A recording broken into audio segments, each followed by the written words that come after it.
Assalamualaikum warahmatullahi wabarakatuh. Lagi rame di media sosial sebuah fatwa yang beredar tentang haramnya hukum mengenakan bra bagi wanita. Beberapa teman, sahabat saya, ada yang menjapri saya via WhatsApp untuk meminta tanggapan. Juga ada mahasiswa saya yang kebetulan menanyakan hal ini. Dan selain itu memang disertasi saya berkaitan dengan fatwa hukum wanita ya. Jadi tidak ada salahnya saya mungkin membahas hal tersebut. Nah, sebelumnya itu kita harus menelusuri sumber fatwa ini apakah memang ada teks yang secara jelas dan resmi tentang fatwa haramnya mengenakan bra bagi wanita. Nah, setelah saya menelusuri, itu memang ada fatwa yang diterbitkan oleh sebuah lembaga fatwa yang populer disebut sebagai Al-Lajnah Ad-Daimah. Ini merupakan lembaga fatwa dari Arab Saudi. Nah, kalau kita lihat di buku kumpulan fatwa tersebut, di juz 17 halaman 107 ya. Nah, di situ yang di paling bawah ada fatwa nomor 9090. Di situ ditanyakan bagaimana hukum bagi perempuan mengenakan bra. Kemudian Lajnah Daimah ini menjawab lapsu hamalatis saji yuhadiduhu, bahwa mengenakan bra itu yuhadiduhu, hu-nya kembali ke asaju ya. Jadi mengenakan bra itu akan membentuk atau menonjolkan payudaranya gitu. Wa yaj'alun nisaa kawaib, dan akan membuat perempuan itu kawaib. Nah, kawaib dalam Al-Qur'an itu ada di ayat wa kawaib atroba. Nah, ada ulama yang menafsirkan bahwa kawaib itu adalah perempuan yang usianya masih sangat muda. Ada juga yang menafsirkan bahwa kawaib itu adalah perempuan yang payudaranya menonjol gitu ya, atau bentuknya masih bagus. Nah, fatakun bizalika masar fitnah. Jadi maka hal tersebut itu akan dikhawatirkan menjadi sumber fitnah ya. Fala yajusulah, maka tidak boleh bagi dia, bagi perempuan, antazhara bihi amama rijalil ajanib minha, maka tidak boleh perempuan menampakkan hal tersebut di hadapan laki-laki yang bukan mahramnya. Nah, di sini kita lihat bahwa metode yang mereka pakai dalam menetapkan fatwa ini atau landasan atau dasar argumen dari fatwa ini adalah sadu zarai ya. Jadi sebagai langkah preventif untuk menghindarkan perempuan dari fitnah, sehingga mereka tidak membolehkan mengenakan bra itu, karena bra itu menurut mereka itu dianggap akan menjadi sarana dalam menonjolkan tubuh perempuan, dan itu akan menjadi fitnah besar bagi perempuan. Menariknya adalah kalau kita lihat ya, kitab saya sendiri ini kan cetakannya itu cetakan kelima tahun 2003. Artinya bahwa fatwa-fatwa yang dipublish di buku ini atau di kitab ini itu sudah ada jauh sebelum tahun 2000-an. Mungkin fatwa-fatwa yang ada di dalam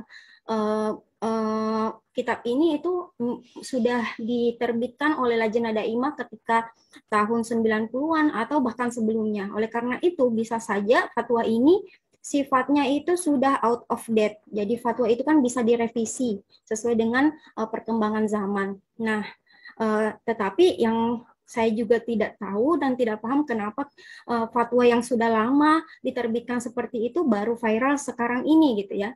Nah, kalau ada fatwa yang diterbitkan oleh lembaga yang otoritatif, dalam hal ini lembaga fatwa yang resmi, itu tidak selamanya menjadi representasi dari pemikiran para ulama. Jadi mereka ketika ada kasus tertentu itu bisa saja mereka berbeda pendapat. Mari kita lihat apakah fatwa yang diterbitkan oleh lembaga fatwa Mesir, lembaga fatwa Arab Saudi ini dijadikan rujukan oleh para ulama-ulama yang juga punya website atau punya kitab fatwa gitu. Kita lihat yang pertama misalnya dari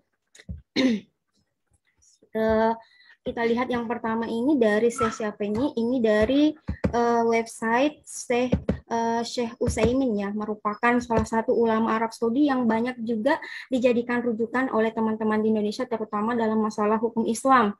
Nah, dalam website resmi beliau, itu ditanyakan tentang hukum mengenakan bra dan memakai pakaian yang ketat. Jadi terlebih dahulu di sini penjelasannya beliau menjelaskan tentang hukum pakaian yang ketat, di mana kita tidak perlu panjang lebar lagi membahas itu. Kita langsung saja melihat jawaban beliau tentang hukum mengenakan bra. Nah, kita mulai dari sini. Wa amal hamalat, adapun bra itu fala ba'sah, maka tidak masalah, tidak apa-apa antara almar atau syai'an yujammilu sadyaha. Kalau misalnya perempuan mengenakan sesuatu itu untuk memperindah bentuk payudaranya.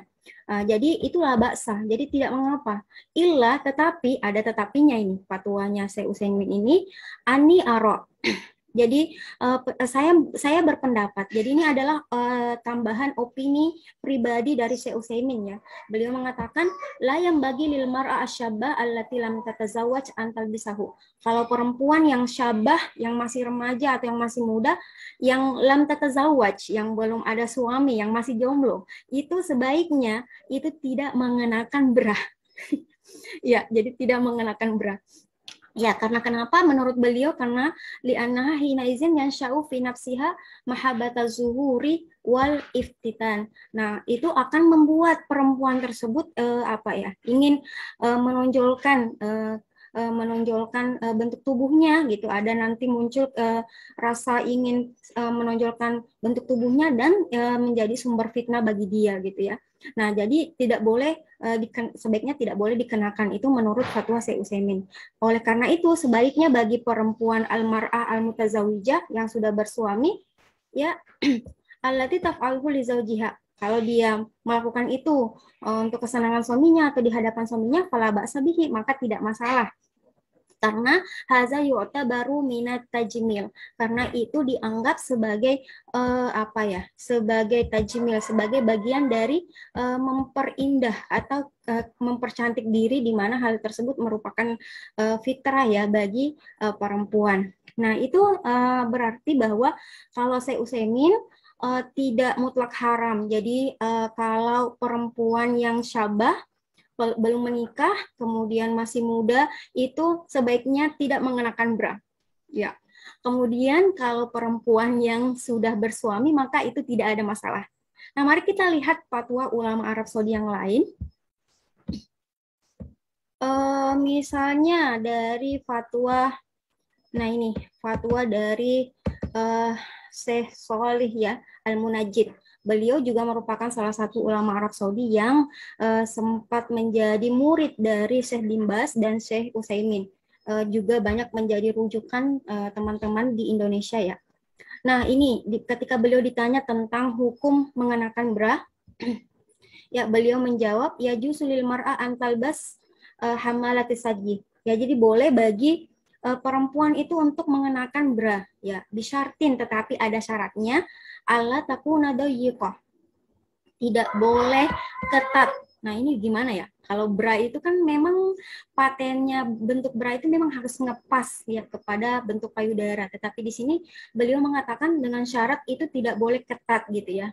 Nah, ya karena kalau ketat itu akan di sini akan membentuk hajam ininya, hajam sadyeha, jadi akan membentuk ukuran atau bentuk payudaranya, akan membuatnya semakin menonjol. Illa, kecuali, tetapi ada pengecualian, iza kana zalika amama zaujiha, kalau itu dilakukan di hadapan suami, atau labisat fawqaha thiyaban wasi'atan safiqatan tastaruha. Kalau misalnya dia mengenakan di lapis atasnya atau di lapis luar setelah mengenakan bra itu ada pakaian lagi, misalnya ada jilbabnya lagi sehingga tidak lagi menonjol dan itu menutupinya, maka itu tidak mengapa. Nah, itu pendapat ini lebih moderat ya, karena melihat kenyataan bahwa orang muslimah itu ketika mengenakan bra tentu saja tidak menunjukkan branya gitu ya. Bra itu kan pakaian di dalam, jadi ada lagi pakaian yang luar yang bisa membuat auratnya tertutup rapat meskipun di dalamnya itu dia mengenakan bra. Nah, Eh, Adapun dalil yang dipakai oleh Syekh Shalih Al-Munajjid ini adalah riwayat hadis dari Rasulullah, yaitu tentang apa ya, sebenarnya tidak spesifik membahas tentang hukum bra. Mungkin ya karena memang di zaman Rasulullah belum ada bra seperti yang kita kenal sekarang. Tetapi di sini dalam hadis ini dijelaskan bahwa ada pakaian yang namanya istilahnya kuptiyah. Jadi kuptiyah, jadi pakaian itu mungkin kalau dipakai itu akan apa istilahnya, akan langsung membentuk tubuh gitu ya. Jadi laki-laki ini memberikan kuptiyah itu kepada istrinya. Kemudian kata Rasulullah, perintahkan kepada istrimu untuk menggunakan lapis luarnya lagi, rompi gitu di luar kuptiyah itu, biar tidak menonjolkan lekuk tubuhnya. Jadi seperti ini fatwa yang diungkapkan oleh Syekh Shalih Al-Munajjid ya. Nah, dalam fatwa beliau yang lain juga itu ada tentang fatwa pakaian dalam ya. Ini fatwa secara umum, bukan hanya berat tetapi tentang pakaian dalam, di mana beliau mengatakan dan mengutip pendapat dari Syekh Abdurrahman Al-Barrak ya. Itu tentang pakaian dalam, di mana itu sebenarnya merupakan sesuatu yang dikembalikan kepada tradisi masyarakat. Selama itu tidak bertentangan dengan syariat, maka itu boleh-boleh saja.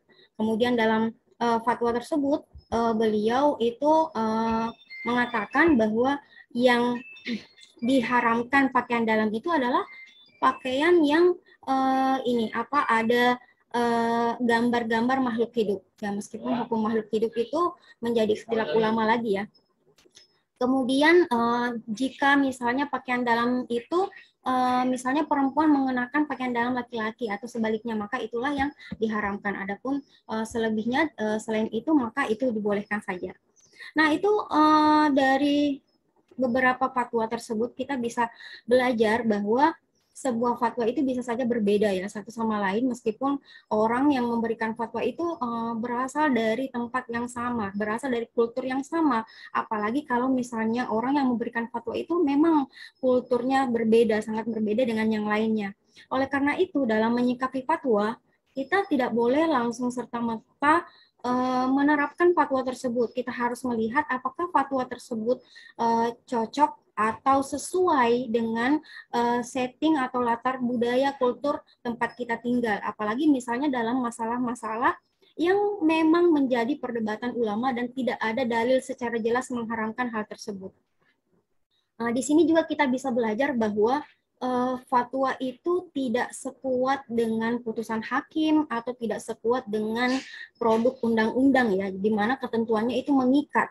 Tetapi kalau fatwa itu disesuaikan dengan orang yang meminta fatwa. Jadi misalnya kalau ketika Lajnah Daimah itu mengeluarkan fatwa, itu sebenarnya ditujukan kepada wanita yang ada di Arab Saudi. Nah, kalau misalnya orang Indonesia membaca fatwa tersebut, dilihat dulu apakah itu sesuai dengan kultur kita. Nah, juga tidak selamanya bahwa sebuah fatwa yang dikeluarkan oleh lembaga resmi itu menjadi representasi dari pemikiran ulama-ulama yang ada di kota tersebut atau di negara tersebut, karena bisa jadi ada juga ulama yang lebih moderat dalam hal ini. Itu dari saya. Mari kita semakin bijak dalam menyikapi produk hukum pemikiran, terutama yang berkaitan dengan fikih wanita ya. Jadi buat perempuan silahkan mengenakan bra, tetapi jangan sampai auratnya terbuka ya. Jadi tetap diperhatikan syarat-syarat dari Islam tentang berpakaian dan menutup aurat. Wassalamualaikum warahmatullahi wabarakatuh.